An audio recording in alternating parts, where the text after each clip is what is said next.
Bonjour et bienvenue dans cet espace de reconnexion.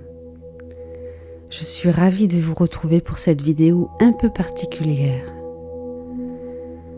Aujourd'hui, j'aimerais vous parler d'un phénomène à la fois mystérieux, discret et profondément spirituel. Les odeurs subtiles. Celles que l'on sent parfois sans aucune explication et qui peuvent nous laisser avec des questions ou une émotion étrange, profonde, presque sacrée. Il nous arrive parfois de sentir une odeur sans aucune source physique. Un parfum de rose, une senteur de café, de tabac ou même une odeur de brûlé. Ces fragrances surgissent sans prévenir. Elles éveillent une émotion, un souvenir, et souvent elles laissent derrière elles une question. Pourquoi maintenant ? Qu'est-ce que cela veut dire ?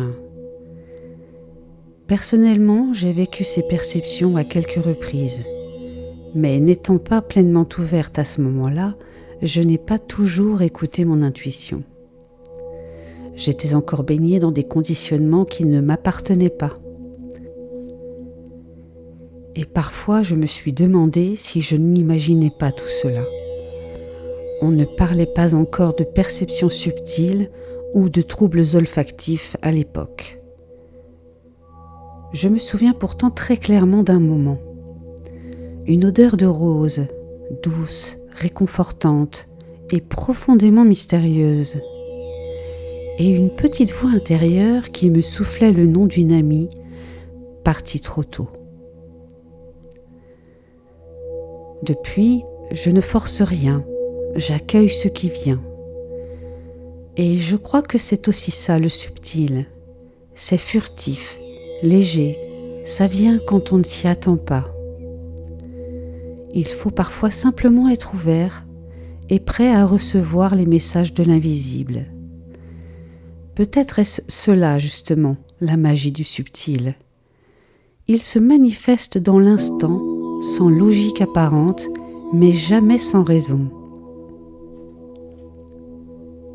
Dans la tradition spirituelle, ces odeurs sont parfois vues comme des signes. Un guide qui passe, un être cher décédé qui se manifeste, un message, une vibration, un clin d'œil de l'univers. L'odeur de brûlé peut signaler une transformation intérieure, un passage. Le café ou le tabac, quant à eux, évoquent souvent une présence familière. Un proche disparu, peut-être amateur de café ou ancien fumeur, qui vient nous rassurer par cette senteur familière. Et puis, il y a les parfums floraux, comme les roses ou le jasmin, délicats, subtils. Ils sont souvent liés à la présence d'un être lumineux, des guides, des anges peut-être, des présences d'amour pur, de tendresse invisible. Ce que je retiens, c'est que chacun vit cela à sa manière.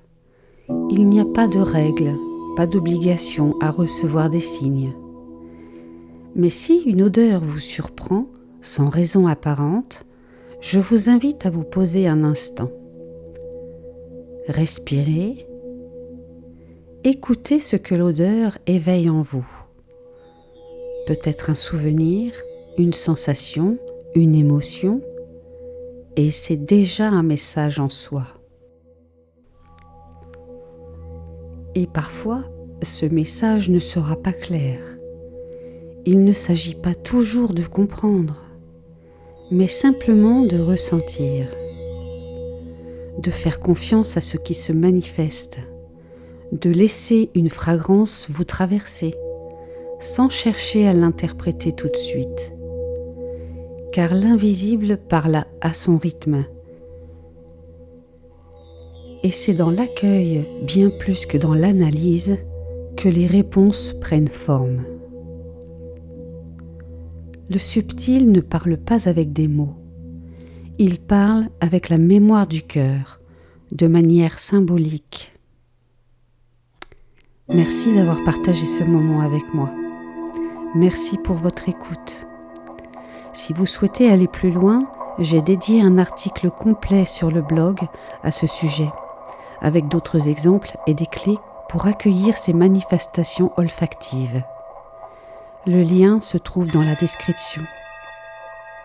À bientôt pour un nouveau voyage intérieur. Et d'ici là, restez à l'écoute du souffle invisible. À très bientôt.